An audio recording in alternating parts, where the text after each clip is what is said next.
네, 오늘 이런 저축을 힘써야 합니다는 제목으로 말씀을 전하려고 합니다. 세상의 모든 사람들의 희망사항이 있습니다. 그것은 다 부자가 되고 싶어 하는 거예요. 가난해지고 싶은 사람은 어디에도 없다고 저는 생각을 해요. 가난하게 사는 게 무슨 죄가 되는 건 아니지만 너무 가난하게 살다 보면 삶이 너무 불편해요. 이왕이면 우리가 부자가 되고 부유하게 사는 것이 참 좋습니다. 서로 진심을 담아 한번 축원하시죠. 부자 되시기 바랍니다. 네, 제가 지난 주간에 한 권의 책을 읽었는데 부자의 습관, 빈자의 습관이라는 책을 읽었어요. 이 책인데요, 이 책을 보니 부자는 세계 어느 나라든지 부자는 그냥 운이 좋아서 부자 된 사람은 없고요. 부자 될 수밖에 없는 습관이 길러져서 부자가 됐다, 그런 얘기고, 가난하게 된 사람은 그냥 운이 없어서 가난하게 된 것이 아니고 가난할 수밖에 없는 삶의 습관이 자기 삶 속에 배어서 가난한 사람으로 살고 있다, 그런 얘기예요. 그러면서 부자들의 습관 중에 한 가지가 많이 벌고 적게 쓴다, 이런 내용이더라고요. 부자들일수록 낭비벽이 적어요. 부자들은 많이 벌고 적게 쓴다. 수입은 많지만 지출은 줄인다. 불필요한 지출은 줄인다, 이거죠. 인색한 건 인색한 거하고는 다른 겁니다. 부자들은 베풀 때 나눌 때는 과감하게 베풀고 나누지만 불필요한 지출은 줄인다, 그 얘기죠. 맞다고 저는 생각을 해요.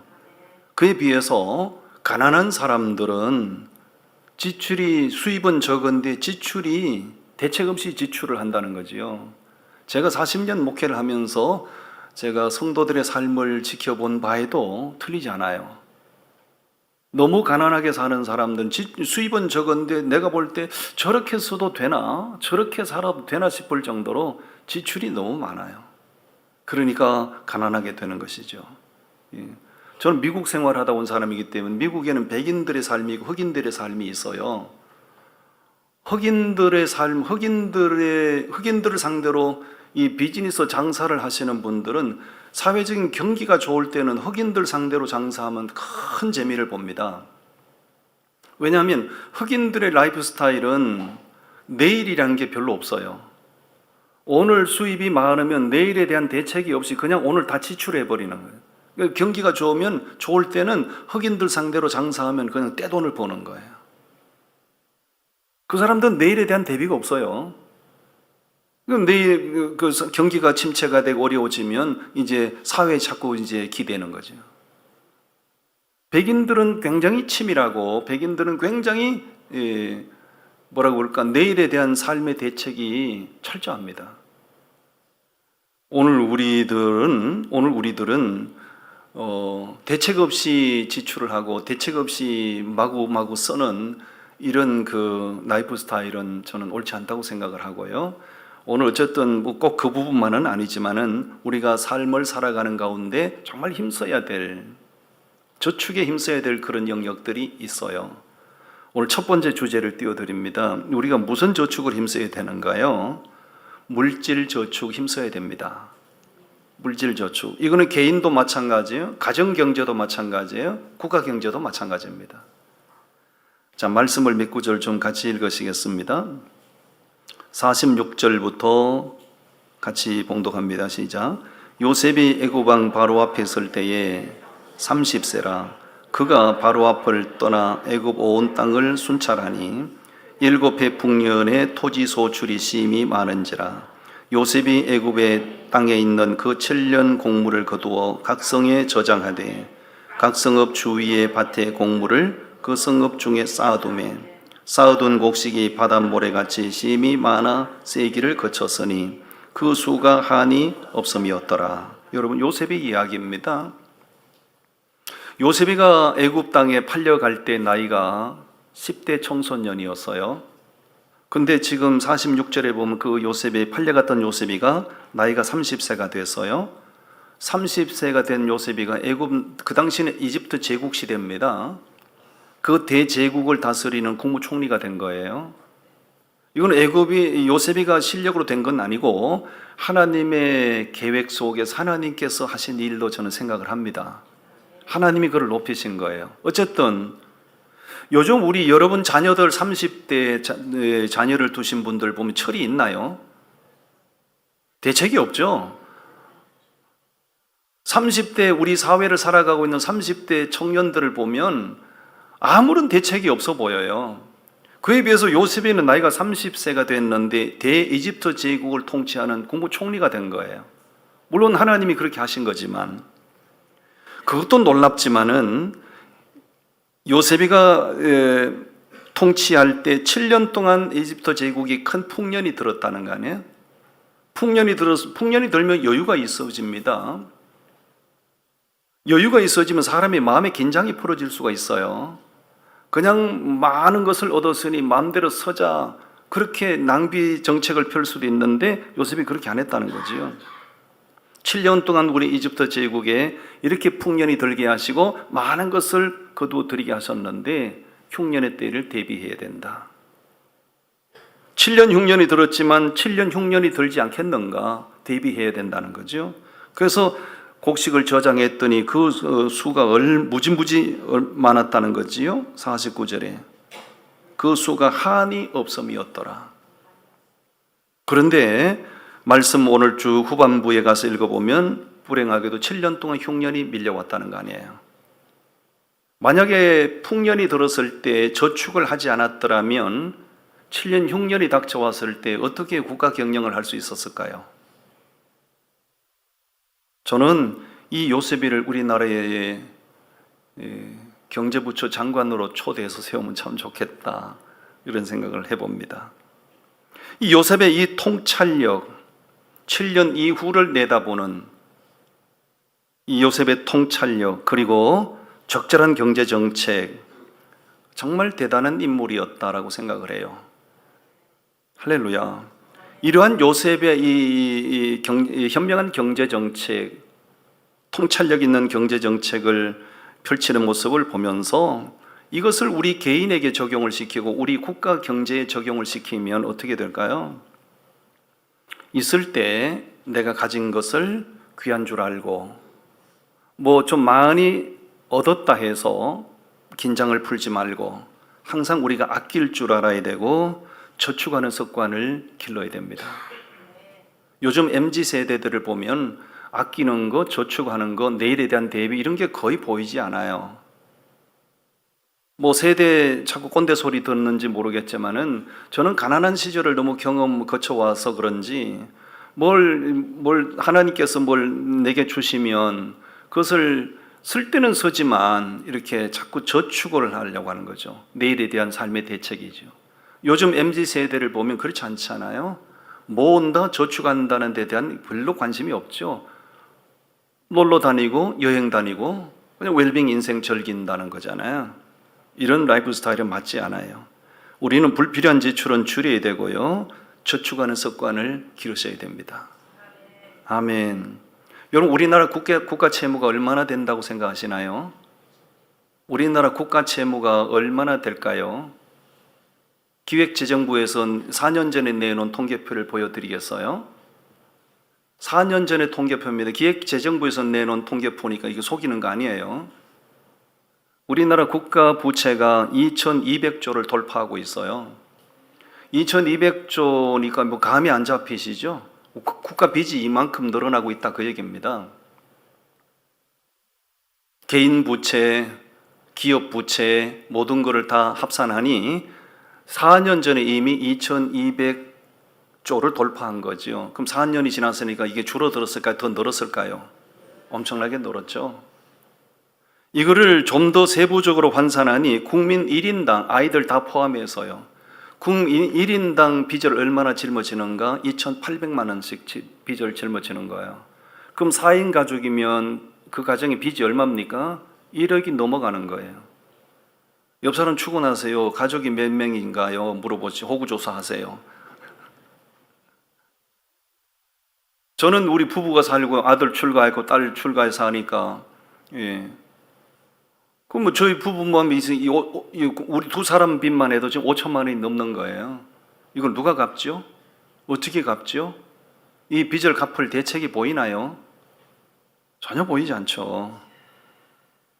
정말 심각하다고 우리나라가. 그 왜 이렇게 국가 부채가 이렇게 눈덩이처럼 풀어나가지고 국가 부채가 왜 이렇게 천정부지로 늘어났을까요? 어느 특정한 정부가 잘못해서 그렇다기보다도 쭉 내려오는 오랜 역사 가운데 내려오는 그런 경제 정책 가운데 잘못된 경제 정책들이 너무 많아요. 예를 들면 국책 사업을 펼친다. 국가 차원에서 어떤 사업을 펼친다 이거죠. 필요한 국민들을 살게 하고 국가를 발전시키는 국책 사업은 적극적으로 펼쳐야 되지만 선심성 국가 정책, 국책 사업은 줄여야 되는 겁니다. 아멘. 여기저기 공항을 왜 그렇게 만들어댔냐고요? 여기저기 공항 만드는데 얼마나 많은 돈이 들어갑니까? 그 활주로 이용한 사람도 없는데, 청사를 이용한 사람도 없는데, 그러니까 활주로에다 고추 말리는 거 아닙니까? 가을마당에 벼를 말리고 고추 말리고. 저는 우리나라 국책사업 가운데 가장 잘된 국책사업이 경부고속도로 건설한 거라고 생각을 해요. 경부고속도로 만들 때 여러분 야당 지도자 김대중, 김영삼 씨가 무슨 일을 했습니까? 경부고속도로 만들면 안 된다고 포크레인 앞에 가서 들어놓고 시위하고 반대 시위하고 했지 않습니까? 그 사람들이 반대한 명분이 뭐였습니까? 경부고속도로를 우리나라가 가난한데 경부고속도로를 만들면 자동차 가진 부자들만 놀러 다니는 전용 도로 만든다. 이래서 국민들 선동했다고요. 여러분 경부고속도로 안 만들어서 우리나라 경제는요 절대로 오늘 같은 경제 성장을 있을 수가 없어요. 그런 국책 사업은 길을 서고 해야 되는 거예요. 김해 공항이 있는데 가덕도에 공항 왜 만드냐고요? 이게 잘못된 국책 사업이라는 거예요. 이게 가덕도 공항 만드는데 돈이 얼마나 들어갔냐고요? 60조가 넘는 돈이 들어간다고요? 이게 다 눈덩이처럼 빚을 부풀리는 거예요. 내가 다음에 국회의원 나가든지 대통령 나가든지 뭘 해야 되겠어요? 여러분 찍어 주시겠어요? 감사해요. 국민들의 과소비 성향이 너무 지나쳐요. 적게 벌면 적게 써야 되거든요. 우리나라 경제 지금 국민 1인당 GNP 국민소득이 36,000달러 정도 된다고 해요. 엄청난 거죠. 세계에서 가장 가난했던 우리나라가 국민 1인당 소득이 67달러였던 우리나라가 지금 36,000달러 시대가 된 거죠. 기적 같은 일이 일어난 거예요. 이거를 등수로 매기니까 뭐 9등이 된다, 뭐 10등이 된다고 그래요. 그러면 국민 소득이 36,000달러 9등이라고 하면 지출도 거기에 맞춰야 되는 거죠. 지출은 전 세계에서 5등이라고요. 5등. 그러니까 수입에 비해서 지출은 몇 배가 되는 거지요. 국민 소비 성향이 너무 심한 거지요. 지금 추석 연휴가 진행되고 있지 않습니까? 다 힘든다. 여러분 골목 상권에 가보십시오. 여기저기 임대 사인이 다 붙어 있어요. 제가 어제 권사님들 단톡방에 올라오는 광주는 지하 다 무너져 내리고 있어요. 전라도 광주. 군산 다 무너져 내리고 있고요. 거의 공실이 50%가 넘어가고 있는 거예요. 폭망이죠, 폭망. 그런데요, 여러분 공항에 나가보시면요, 우리나라가 한 개도 안 어려워요. 왜요? 가방 사들고 해외 놀러 가는 사람이 뭐 줄을 서 있으니까. 이게 뭐예요? 국민 소비 성향이 너무 심하다는 얘기죠. 성경이 우리에게 가르쳐 주시는 바는 예수 믿는 사람들은 사랑의 빛 외에는 일체 빚지면 안 된다고 그랬어요. 저는 매일 새벽에 우리 성도님들 위해서 기도합니다. 매일 빠뜨리지 않고 하는 기도 내용 중에 하나는 하나님, 우리 월드미션 교회 성도님들 전부 다 경제적으로 안정되게 해주십시오. 그래서 담임 목사 밥도 좀 사주시고 제가 조카한 겁니다. 우리 성도님들 경제적으로 다 안정되게 하시고, 절대로 우리 성도님들 어려운 사람들, 가난한 사람들에게 구워주고 나눠주고 베풀고 할지라도 꾸러 다니는 일은 없게 해주십시오. 하나님께서 필요하다 이거 하자 하실 때 누가 할까 눈치 보지 말고 우리 성도님들이 다 물질의 복을 받아서 주님 이것 가지고 하세요, 과감하게 하나님 앞에 손을 펴는 사람들이 좀 많아지기를 바랍니다. 매일 그렇게 기도하고 있어요.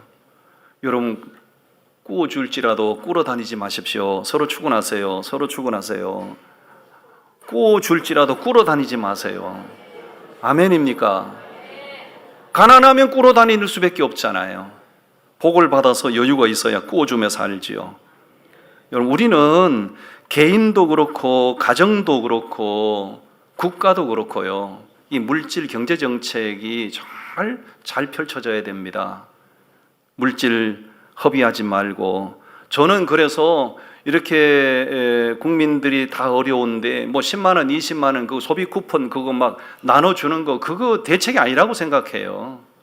차라리 대통령부터 모든 지도자들이 우리 국회의원들 300명인데 국회의원들이 대국민 성명서를 발표하라고요. 우리가 한 달에 세비를 이렇게 받는데 몇 프로 우리 삭감하겠습니다. 국민 여러분들도 동참해 주십시오.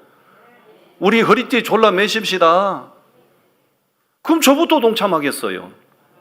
그런데 이 인간들이 지금 그런 거 안 하지 않습니까? 자기들은 엄청난 세비를 다 받아먹고 국민들 눈가림용으로 소비 쿠폰 10만 원, 20만 원 그거 나눠주고 눈가림용으로, 이게 나라 경제를 폭망으로 몰고 가는 거지요.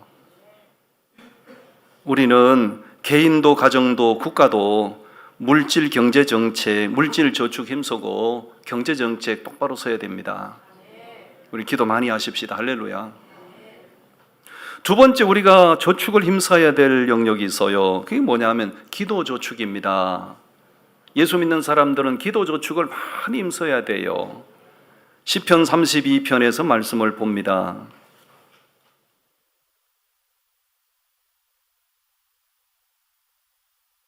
시편 32편 6절과 7절 말씀, 우리 함께 말씀 봉독합니다. 시작. 이로 말미암아 모든 경건한 자는 주를 만날 기회를 얻어서 주께 기도할지라. 진실로 홍수가 범람할지라도 그에게 미치지 못하리이다. 주는 나의 은신처이오니 환난에서 나를 보호하시고 구원의 노래로 나를 두르시리이다. 아멘. 읽은 이 말씀 6절에서 보면 경건한 사람은 어떤 삶을 힘쓰는가에 대해서 말씀해요. 경건한 사람은 기도 생활을 힘쓴다라고 말씀하세요. 여러분 기도를 힘쓴다는 것은 하나님 앞에 기도를 쌓아가는 겁니다. 기도를 저축하는 것이에요. 기도를 많이 저축하는 사람에게는 하나님께서 개런티 하시는 게 있어요. 보장하시는 게 있어요. 그게 뭐죠? 7절 말씀에 기도를 많이 힘쓰는 사람에게는 주님이 은신처가 되어주시겠다는 거예요. 할렐루야. 환난이 닥쳐왔을 때 하나님이 나를 보호해 주시겠다고 말씀하세요. 분명히 어떤 사람에게 그렇게 해주시겠다는 거죠. 주님 만날 기회를 타서 기도를 힘쓰고 기도를 많이 저축하는 사람에게 그렇게 은혜를 베푸시겠다고 말씀하세요. 저는 하나님이 신실하신 분이기 때문에 하나님이 그렇다면 그런 줄 믿어요. 아멘. 하나님 기도를 많이 힘쓰시고 기도를 많이 저축하는 사람에게는 홍수가 범람할지라도 그 홍수가 그 사람에게 미치지 않도록 하나님이 지켜주시겠다고 그러잖아요. 이명박 대통령 시절에 전국에 4대강 개발을 해서요. 4대강 개발. 지금 이 보여드린 이 4대강 개발 지도인데요. 4대강을 개발하면서 4대강 유역에 16개의 보를 설치했어요. 이 공사를 하는데 제가 알기로는 약 22조 원이 들어간 걸로 알고 있어요. 어마어마한 국가 예산이 들어갔어요. 그래서 반대 목소리도 많았죠. 그런데 이명박 대통령 이것을 밀어붙이게 된 근거가 5년간 태풍이 온다든가 폭우가 쏟아진다든가, 그러니까 그 4대강 유역에 홍수가 너무 범람을 해서 너무 많은 이재민들이 발생을 하게 되고, 이재민이 발생하게 되면 특별 재난 지역으로 선포해서 이제 국가 예산에서 막 지원을 해주고 그거를 5년 동안 합산을 했더니 21조 원이 들었다는 거죠. 그 이명박 대통령은 기업을 경영해 본 사람이기 때문에 이게 앞으로 이런 일들이 계속 반복이 될 텐데, 그렇다면 22조가 들더라도 이건 4대강을 개발해서 홍수를 조절해주고, 날씨가 가물 때 농작물을 경영하는 데 지장이 없도록 물을 공급해주고, 그 4대강을 개발시킨 거죠. 잘한 건가요? 못한 건가요? 저는 잘한 거라고 생각해요.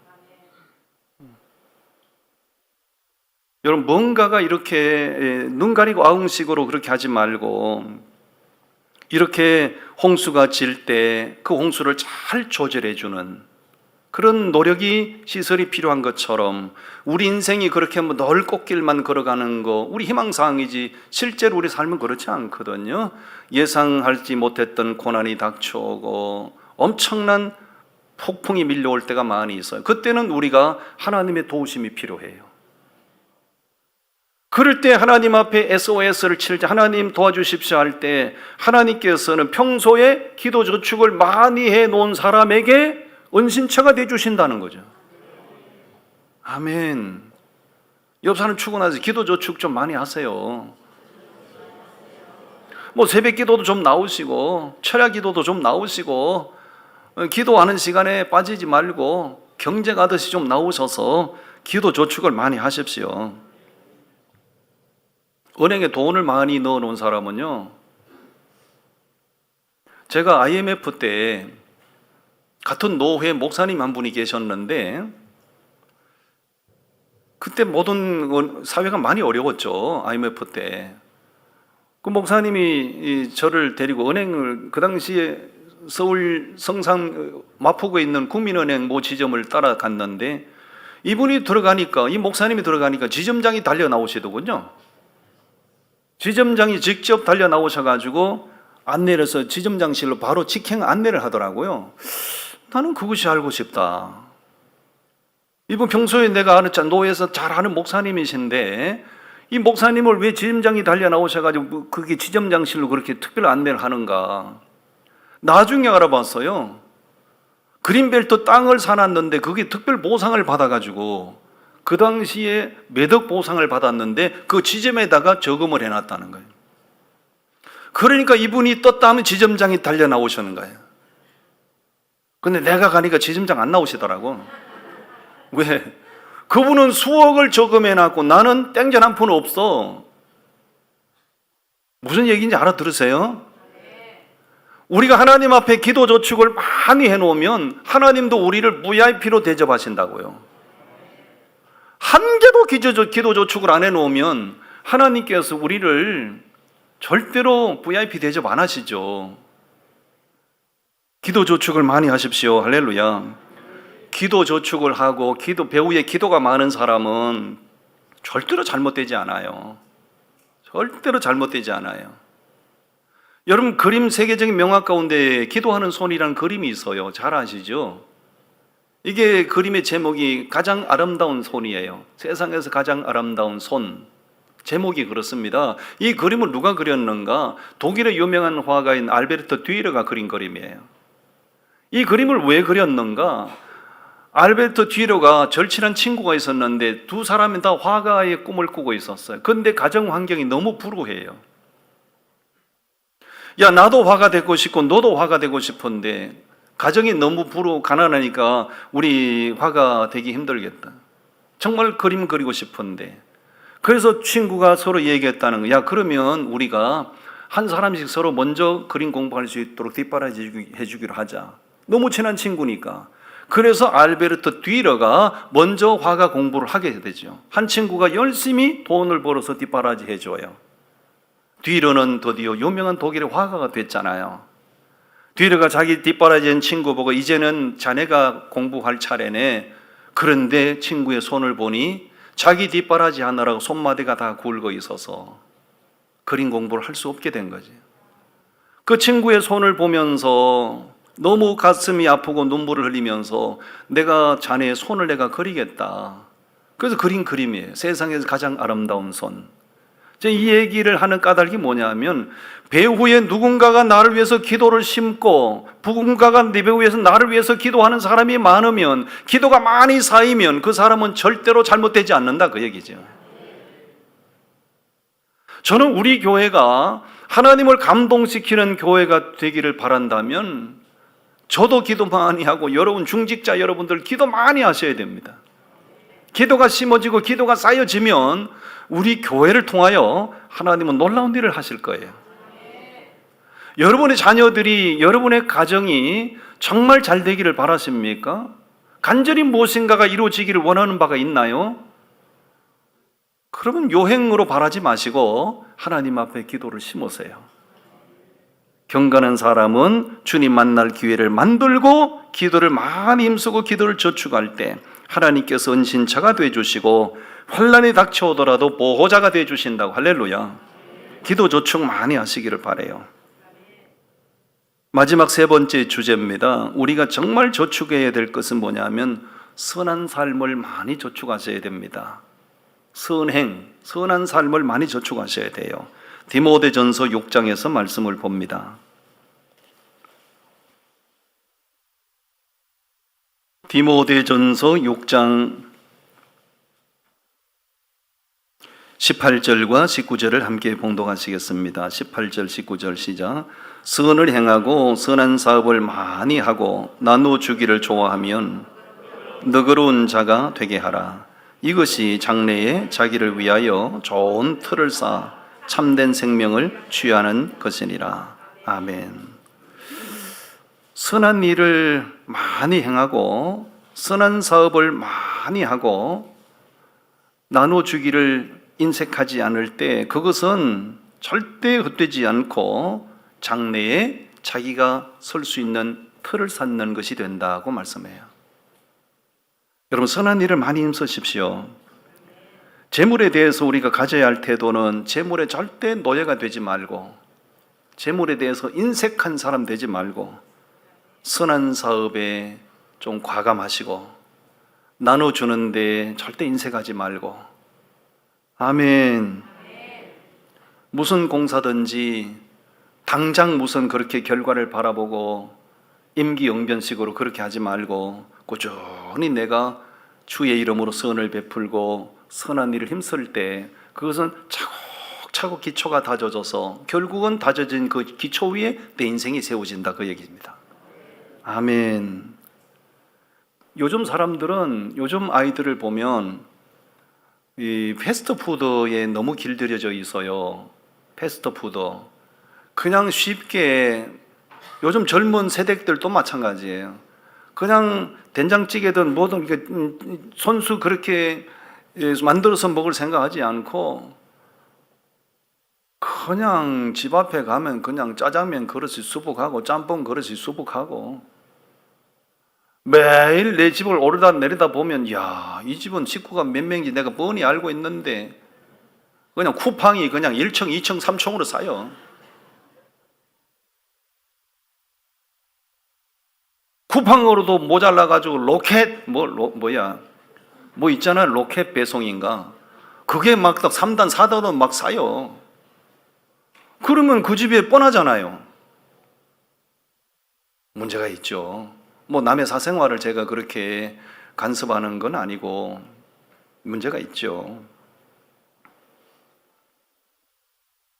우리는 선한 일을 힘쓰고 선한 사업에 절대 인색하면 안 돼요. 나눠주고 베풀고 구제하고 선교하고. 할렐루야. 러시아 전설에 이런 이야기가 있어요. 아름다운 궁전에 들어가는 열쇠가 있는데 선한 일을 하고 착한 일을 하는 사람에게 그 궁전을 열고 들어갈 수 있는 열쇠가 주어진다. 근데 어느 한 소년이 그 궁전에 너무 들어가고 싶은 거, 열쇠를 가지고 싶은 거죠. 야, 선한 일을 하고 착한 일을 하면 그 열쇠가 주어진다고 하니까 내가 선한 일 해야지, 착한 일 해야지. 마음 먹고 가다 보니 어떤 할머니가 짐수레를 막 끌고 가는데, 야, 저거 착한 일 해야 되겠다. 그래서 짐수레를 끌고 할머니를 막 언덕까지 밀어들인 거예요. 그랬더니 열쇠가 안 주어지더라는 거예요. 이거 뭐야? 착한 일 하면 열쇠 주어진다고 그랬는데. 실망을 하고 좀 가다 보니까 어떤 사람이 앉아서 구걸하고 있는데, 구걸하고 앉은 사람을 보고, 야, 내가 착한 일 해야지. 그래, 그 사람한테가 주머니에 있는 걸 다 꺼내가서 주었다는 거예요. 근데 여전히 열쇠가 안 주어지는 거예요. 에이, 내가 속았어. 내가 사기당한 거야. 그건 다 실데없는 거야. 그리고 실망하고 불평을 흘리면서 실망하고 돌아오는데, 길가에 어떤 강아지 한 마리가 목줄에 걸려가지고 낑낑거리고 있는 것을 본 거예요.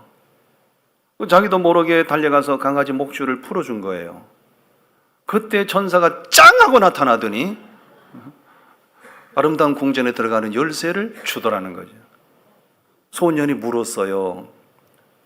아니, 천사님, 내가 할머니 짐도 밀어드리고 구걸하는 사람 내가 주머니 다 꺼내서 다 도와줬는데 그때는 왜 열쇠를 안 주시고 왜 이제 열쇠 주시냐고 그랬더니 천사가 하는 말이, 열쇠를 바라고 착한 일 하는 놈은 안 줘.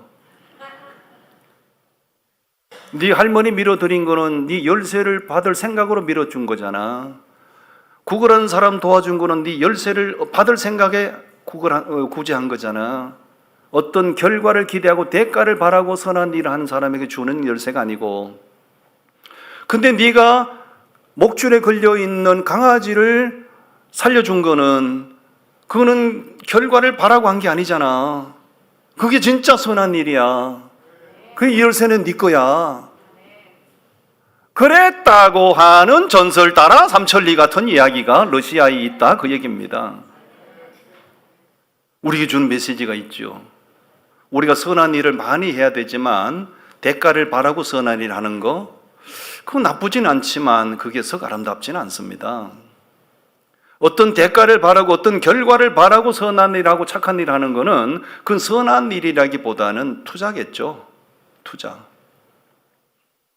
우리는 어떤 대가를 바라지 말고 어떤 결과를 기대하지 말고 아낌없이 내 안에 예수님이 계시니 예수님처럼 예수님이 원하시는 대로 아낌없이 선한 일을 많이 힘쓰다 보면 그것이 절대 낭비가 아니고 그것이 하나하나 쌓여서 결국은 그 위에 내 인생이 서게 된다, 그 얘기입니다. 선한 일에 부자 되십시오. 아멘. 기도하시겠습니다. 하나님 감사합니다.